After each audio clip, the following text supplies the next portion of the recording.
Hello everyone. जैसा कि आप सभी को पता है, बिहार शिक्षक भर्ती 2023 आ चुकी है। इसमें आपको क्लास 1 से लेकर क्लास 12 तक की ज्योग्राफी, हिस्ट्री, पॉलिटिकल ये सब कुछ करना है। तो अभी हम करेंगे कक्षा 4th की सारी ईवीएस, जिसमें आपको जो भी चैप्टर्स हैं उनके सारे एमसीक्यूज जो एससीईआरटी की बुक्स में दे रखे हैं वो सारे कराए जाएंगे। उसके बाद वो आपको क्लास 5th के कराए जाएंगे। तो क्लास 4th की बुक का नाम है पर्यावरण और हम, जो कि बिहार में लगी हुई है एससीईआरटी के थ्रू। आज हम इसके सारे एमसीक्यूज़ करेंगे। इसके बाद हम करेंगे क्लास 5th के।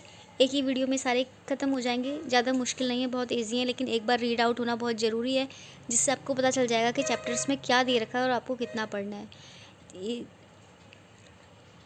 तो चलिए स्टार्ट करते हैं। पहला चैप्टर है हमारा हम रंग बिरंगे खिलते फूल।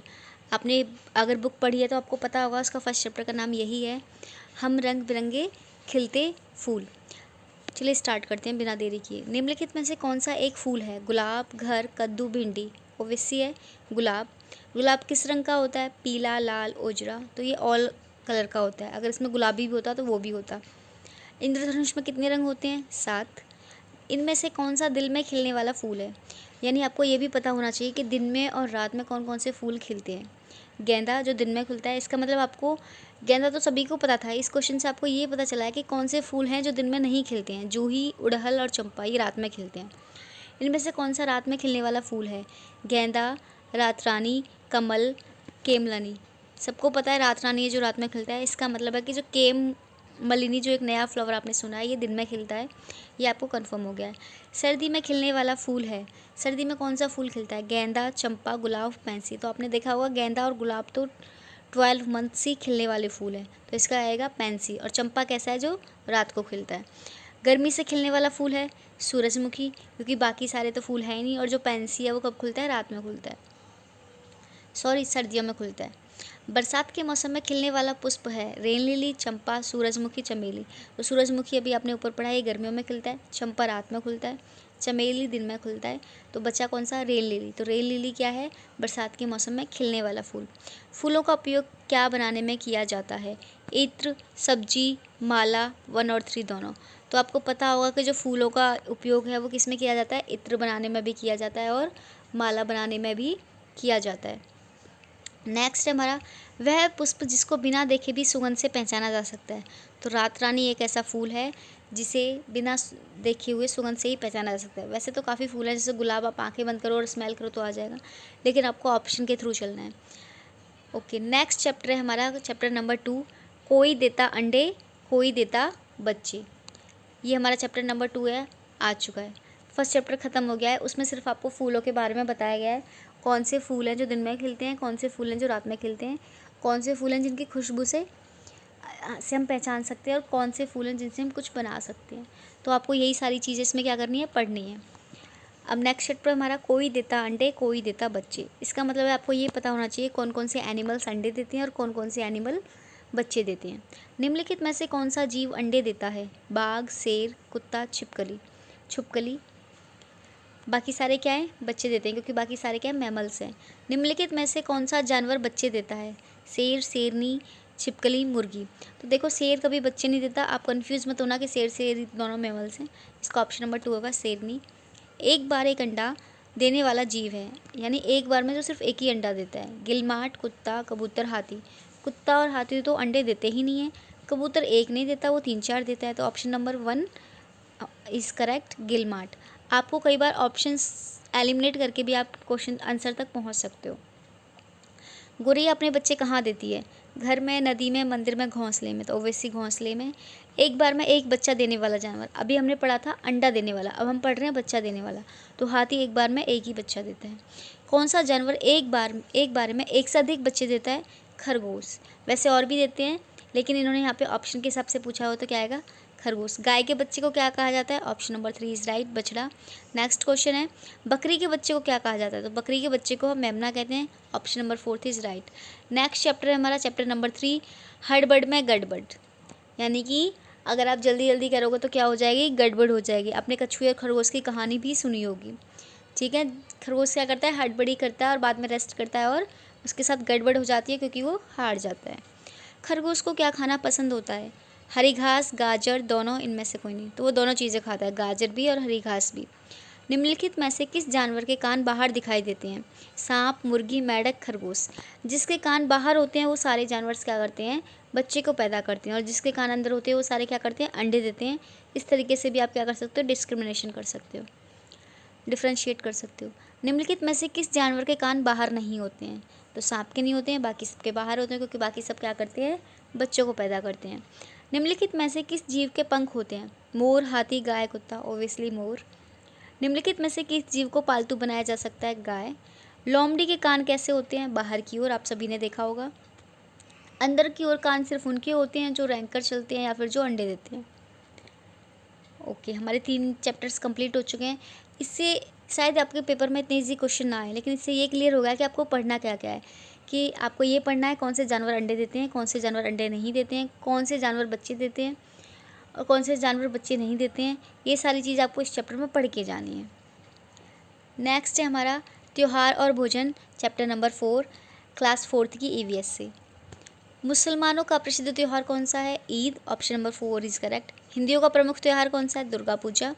ये बहुत इजी है, इसलिए मैं जल्दी जल्दी करा रही हूँ। अगर आपको कहीं भी डाउट लगे तो आप मुझे कमेंट सेक्शन में पूछ सकते हो। रंगों का त्यौहार किसे कहा जाता है? होली को। दीपों का त्यौहार किसे कहा जाता है? दिवाली को। क्रिसमस डे किस दिन मनाया जाता है? आपको पता है, 25 दिसंबर। निम्नलिखित में से कौन सा जीव भोगन निगल जाता है? सांप, क्योंकि वो चबाता नहीं है। निम्नलिखित में से कौन सा जीव भोजन को चबाकर खाता है? गाय। आपने उसे जुगाली करते हुए देखा होगा। क्वेश्चन नंबर 8, दही, चूड़ा और तिलकुट किस त्योहार का प्रसिद्ध भोजन है? Makar Sankranti. Option number 3 is correct. Next है हमारा चैप्टर नंबर 5, 4 कंप्लीट हो चुके हैं। स्वाद अलग अलग।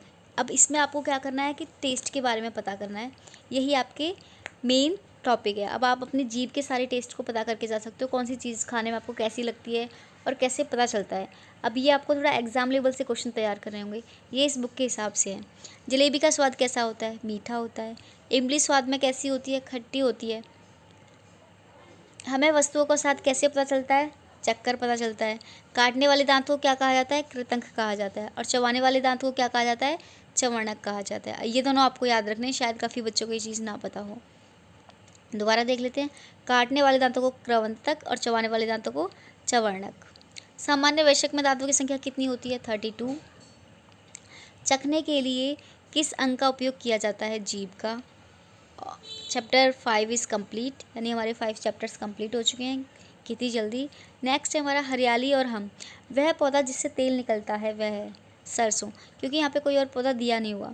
अगर आप कई सारे तेल निकलते, नारियल का निकलता, तो यहाँ पे नारियल दे सकते थे, लेकिन आपको ऐसे क्वेश्चंस क्या है, ऑप्शन के अकॉर्डिंग करने हैं। आप ऑप्शन देख के करना, अगर आप बिना ऑप्शन देखे करोगे तो आपको प्रॉब्लम हो सकती है।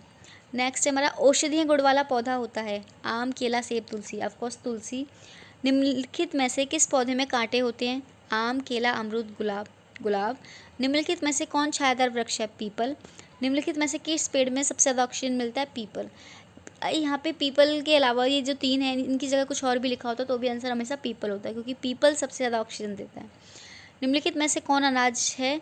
गेहूँ, पीपल, मिर्च, केला। आपको पता है कि पीपल एक पेड़ है, केला एक फल है, मिर्च एक स्पाइसीज है, तो ऑप्शन नंबर 1 इज़ राइट।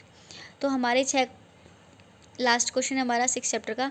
निम्नलिखित में से कौन सा एक फूल है? पीपल, केला, गुलाब, वन तुलसी। तो क्या आ जाएगा? गुलाब। गुलाब क्या हमारा एक फूल है।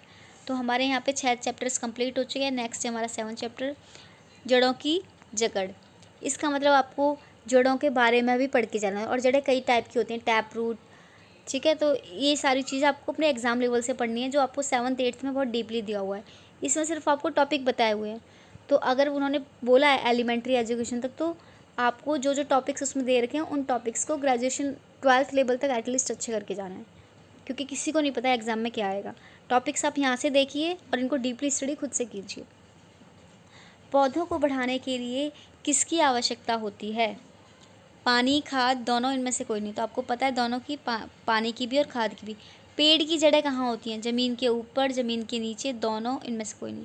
तो दोनों आएगा, क्योंकि आपने बरगद का पेड़ देखा होगा, उसकी जड़ें क्या होती हैं? ऊपर भी होती हैं। तो option number 3 is correct. Next है हमारा चैप्टर नंबर 8, देख तमाशा। क्या नाम है इसका? देख तमाशा। पतंग उड़ाने के लिए किसकी आवश्यकता होती है? तो किसकी होती है? पतंग की भी होती है, धागे की भी होती है, लटेन की भी होती है। तो इसमें ऑप्शन नंबर 4 इज़ करेक्ट। पतंग किसकी बनी होती है? कागज़ की, प्लास्टिक की, दोनों की, इनमें से कोई नहीं। तो ऑप्शन नंबर 3 इज़ करेक्ट, दोनों की। बिहार में पतंग किस विशेष अवसर पर उड़ाई जाती है? जो बिहार में पतंग है वो किस अवसर पर विशेषकर उड़ाई जाती है? तो इसका ऑप्शन नंबर 2 सही हो जाएगा, मकर संक्रांति पर। बिहार ही नहीं, ऑल इंडिया में ही मकर संक्रांति पर क्या किया जाती है? पतंग उड़ाई जाती है। माँ के भाई को क्या कहा जाता है? आप सभी को पता होगा। इस क्वेश्चन का आंसर आप मुझे कमेंट सेक्शन में जाके बताएं। नेक्स्ट चैप्टर मेरा चैप्टर नंबर 9, जब मामा जी घर आए। अब मामा जी घर कब आएंगे? जब कोई त्यौहार आएगा। और कौन सा त्यौहार आएगा? रक्षाबंधन का या फिर भाई दूज का। तो हमारे चैप्टर में राखी के बारे में बताया हुआ है। इस चैप्टर में राखी बांधने के त्यौहार को क्या कहा जाता है? दुर्गा पूजा, दिवाली, रक्षाबंधन, क्रिसमस। तो option number 3 is right, Rakshabandhan. Rakshabandhan के दिन स्त्रियां किसको राखी बांधती हैं? ऑफकोर्स अपने भाई को। Option number 4 is correct. Rakhi कहाँ बांधी जाती है? कलाई पर। माँ के पिता हमारे क्या लगेंगे? ऑप्शन नंबर 2 इज करेक्ट, नाना जी। हमारी माँ की माँ हमारी क्या लगेंगी? नानी जी। इसका मतलब इस जब मामा हमारे घर में आते हैं तो इसमें मैटरनल फैमिली के बारे में सब कुछ बताया हुआ है, आपको वो पता होना चाहिए। नेक्स्ट हमारा चैप्टर नंबर 10, छठ पर्व एंड बच्चे। जो छठ पर्व है ये बिहार का स्पेशल त्यौहार है, तो इसको आप अच्छे से पढ़ के जाना। छठ पूजा किस राज्य का प्रमुख त्यौहार है? बिहार का। छठ पूजा किस माह में मनाई जाती है? कौन से माह में मनाई जाती है? कार्तिक माह में बनाई जाती है। Option number 4 is correct. Chhath Puja का त्यौहार कितने दिनों का होता है? तो कितने दिनों का होता है? 4 दिनों का होता है। छठ पर्व में किनकी पूजा की जाती है? ये तो आप मुझे बताएंगे। भगवान सूर्य की, शंकर की, विष्णु की, ब्रह्मा की। ये तो आप सभी को पता होना चाहिए। किसकी की जाती है? भगवान सूर्य की। आपके आसपास अगर कोई बिहार का हो तो आपने देखा होगा, वो पानी में आधे आधे पानी में जाते हैं और सूर्य की पूजा करते हैं। तो नेक्स्ट चैप्टर है, छठ पर्व में बनाए जाने वाला प्रसिद्ध व्यंजन कौन सा है? तो कौन सा होगा? हलवा, मिठाई, ठेकुआ, खीर। तो क्या होगा? ठेकुआ। छठ पर्व में स्त्रियां कहाँ खड़ी होकर सूर्य को अर्घ्य देती हैं? जल में, मिट्टी में, ज़मीन पर। तो किस में आएगा? ऑप्शन नंबर 1 इज करेक्ट, जल में। ये तो आप सभी को कॉमन पता ही होगा। नेक्स्ट है हमारा चैप्टर नंबर 11, आओ बनाए नक्शा। इसका मतलब ये मैप से रिलेटेड है, आपको मैप से रिलेटेड चीज़ें भी करके जानी है। नक्शे में खेतों को किस रंग से दर्शाया जाता है? पीला, हरा, लाल, काला। कितना अच्छा क्वेश्चन है, ये तो आपको भी पता होना चाहिए। किससे दर्शाया जाता है? हमारे खेत कैसे होते हैं? हरे हरे होते हैं, जिनसे हमारे घरों में हरियाली आती है। तो इसका ऑप्शन नंबर 3 इज करेक्ट, हरा। नक्शे में ऊपर की ओर कौन सी दिशा होती है? तो आपको वैसे भी पता होना चाहिए, ऊपर कौन सी दिशा होती है? उत्तर होती है। उत्तर, पश्चिम, उत्तर, दक्षिण, पूर्व, पश्चिम। नक्शे में नीचे की ओर कौन सी दिशा होती है? तो अभी मैंने बताया, उत्तर के नीचे क्या आएगा? दक्षिण। तो ऑप्शन नंबर 2 इज करेक्ट, दक्षिण। नेक्स्ट हमारा 4, नक्शे में दाईं ओर कौन सी दिशा होती है? तो पूर्व होती है। कौन सी दिशा होगी? पूर्व। नेक्स्ट हमारा क्वेश्चन नंबर 5, नक्शे में बाईं ओर कौन सी दिशा होती है? पश्चिम। तो आपको नक्शे के हिसाब से चारों दिशाएं पता होनी चाहिए, उत्तर, दक्षिण, पूर्व, पश्चिम किधर किधर है। नक्शे में नदियों को किस रंग से दर्शाया जाता है? पीला, नीला, हरा, भूरा। कितना अच्छा क्वेश्चन, आप सभी को पता होना चाहिए नीला, क्योंकि रिवर में क्या होता है? पानी होता है, और पानी कैसा होता है? नीला होता है। नक्शे में पहाड़ों को किस रंग से दर्शाया जाता है? पीला, हरा, लाल, भूरा। तो ऑफकोर्स कैसे दर्शाया जाता है? भूरा।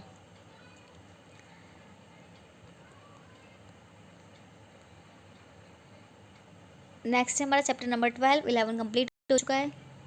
अपना प्यारा घर। तो अब आपको घर के बारे में भी कुछ चीज़ें सीख के जानी, जैसे आप सीटेट में पढ़ के जाते थे वैसे ही आपको इसमें भी 4th 5th की ईवीएस पढ़ के ही जानी है, और इनसे रिलेटेड थोड़े से हाई क्लास के क्वेश्चंस भी करके जाने हैं। जैसे रूट वगैरह होगा, आपको 6th 7th की साइंस की बुक में ही सारा मिल जाएगा। चूहा कहाँ रहता है? पेड़ पर, पानी में, नदी में, बिल में। तो सभी को पता है चूहा कहाँ रहता है? बिल में। उल्लू कहाँ रहता है? पेड़ पर, नदी में, पानी में, बिल में। तो उल्लू कहाँ रहता है? पेड़ पर। बुलबुल अपना घोंसला किस पेड़ पर बनाती है? बुलबुल अपना घोंसला किस पेड़ पे बनाती है? बताओ आप सभी जल्दी। बुलबुल अपना घोंसला बरगद के पेड़ पर बनाती है। ठीक है, इसका ऑप्शन नंबर 2 इस करेक्ट हो जाएगा। निम्नलिखित में से कौन सा जीव मांद में रहता है? मांद क्या होती है? एक तरीके से गुफा होती है। तो ऑप्शन नंबर 4 इज करेक्ट। जो शेर होता है वो किस में रहता है? गुफा में रहता है। किस जानवर को केवल रात में दिखाई देता है? चमगादड़, हाथी, ऊंट, ऊदबिलाव। तो किसको दिखाई देता है? चमगादड़ को। ठीक है, नेक्स्ट हमारा चैप्टर नंबर 13, खेत से घर तक। इसका मतलब अब आपको इसमें अपने एग्रीकल्चर के बारे में और घरों के बारे में भी पढ़ के जाना है। जो ऊपर घर थे, अपना प्यारा घर, वो किसके थे? एनिमल्स के थे। निम्नलिखित में से कौन सा एक दाल है? मसूर, केला, सरसों, अमरूद। तो मसूर क्या है? एक तरह की दाल है। कईयों को नाम नहीं पता होगा, तो जो पिंक कलर की दाल होती है उसको हम मसूर की दाल बोलते हैं। निम्नलिखित में से कौन गर्मी में बोई जाने वाली फसल है? मक्का, गेहूँ, धान, इनमें से कोई नहीं। तो कौन सी आएगी, आप मुझे बताएं कि अभी इस टाइम पे आपके यहाँ पे कौन सी बोई जा रही है? ये तो आपको पता ही होगा, तो कौन सी होगी? मक्का। नेक्स्ट है हमारा, निम्नलिखित में से किस फसल की बुवाई सर्दी में होती है? गन्ना, गेहूँ, जौ। तो क्या आ जाएगा? थर्ड का फोर्थ, 2 और 3, गेहूँ भी और जौ भी, ये दोनों एक साथ लगाई जाती हैं सर्दियों में। निम्नलिखित में से कौन एक सब्जी है? पालक, गेहूँ, बाजरा, ज्वार। तो ऑब्वियस सी बात है, पालक क्या है? एक सब्जी है। निम्नलिखित में से कौन सा बीज तैयार होने वाली फसल है? अनार, धान, अरहर, इनमें से कोई भी नहीं। तो धान क्या है? अरहर क्या है? हमारी बीज से तैयार होने वाली फसल है, क्योंकि वो जो दाल होती है वो कैसी होती है? बीज होती है। निम्नलिखित में से कौन बिचड़ों में तैयार होने वाली फसल है? तो ये आ जाएगा 6 नंबर 1, धान, जिसे हम बिचड़ों से तैयार करते हैं। तो ये थे आज आपके 13 चैप्टर्स। इसके बाकी के 10 चैप्टर्स मैं नेक्स्ट वीडियो में कराऊंगी। आई होप आपको मेरी वीडियो अच्छी लगी होगी। Please like, subscribe and share. Bye bye.